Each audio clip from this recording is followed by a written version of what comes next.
Today we are looking at how to adjust your Callaway Mavrik Sub Zero driver. Now, if you have one of these already, you are holding a better player's low spinning driver with Callaway's upgraded and lighter titanium flash face, the bracing and stabilizing effect in the strike of the jailbreak bars, and of course the light T2C triaxial carbon crown, all of which makes this one a pretty awesome driver even before we get to adjusting.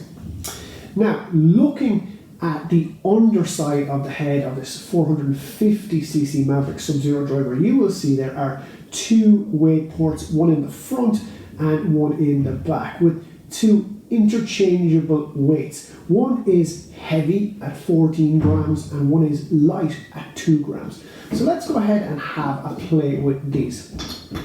Now, your driver will come with a wrench like this, and to open or loosen any screw in your driver, you place the wrench in the top of the screw and you turn it anti-clockwise like so. And to tighten the screw, you actually do the opposite, you turn it clockwise. And when any screw is fully tightened, it makes an audible click sound to let you know the sleeve is safely locked in place and to avoid over tightening. Now, if we leave the 14 gram weight in the back and the 2 gram weight in the front, this will maximize the forgiveness of this Sub-Zero driver. Still bearing in mind that it is built to produce a lower spinning, flatter ball flight than the standard Mavrik model. But if we switch the weights and move the 14 gram weight to the front, we really bring the center of gravity of the head forward. In this setting, this driver will impart its lowest spin and flattest trajectory on the ball, about 300 RPM less than if the heavyweight was in the back. And the driver will then theoretically perform at its longest with this setting, but there will be a forgiveness trade-off because of the forward weight, just to remember that.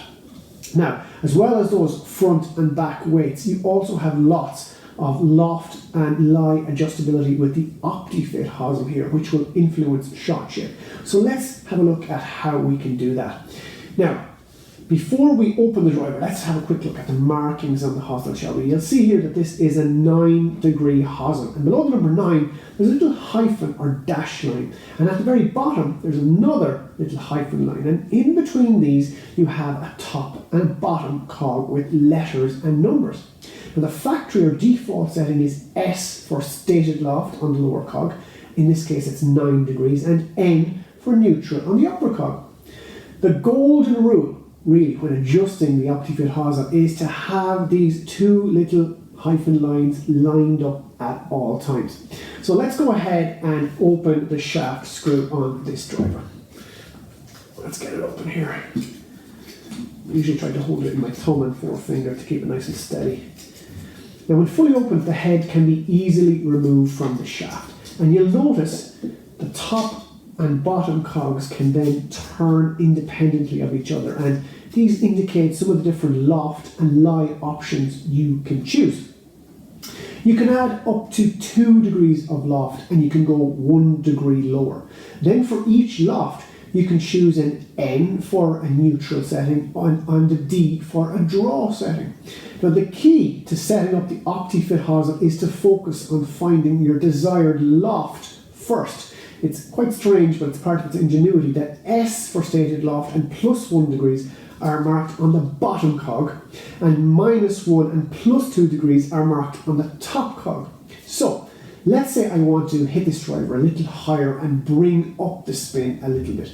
If I want to add 1 degree of loft, I go to the bottom cog and I line up a +1 with a little hyphen. Now, holding that in place with my fingers, I can now turn the top cog. It's like a little jigsaw. I now see that I have two options that fit, N for neutral and D for draw. So if I choose a draw option, I line up this D and reattach the head, ensuring my settings are lined up between the hyphens.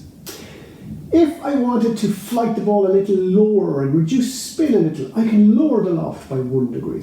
So I would first spin the top cog until -1 lines up with the little hyphen, then spin the bottom cog to choose either neutral or draw. Again, they'll fit together like a little jigsaw, and you can pop the head back on, making sure again the lines match up and tighten. Again, The key to the Opti-Fit hosel is to choose your loft first.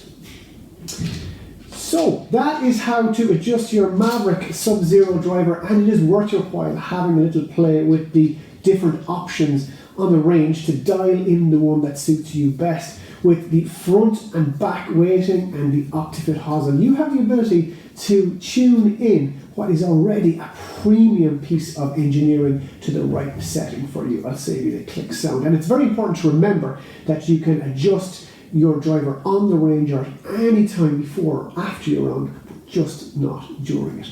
Now, we also have videos on how to adjust the other drivers in the Mavrik family, namely the standard Mavrik version and the Mavrik Max, so watch out for them also. And if you enjoyed this video, please do press like and subscribe to the Golf Builder YouTube channel and follow us every day across Facebook, Twitter and Instagram to keep up to date with the very latest. For me for now though, it's Donal out.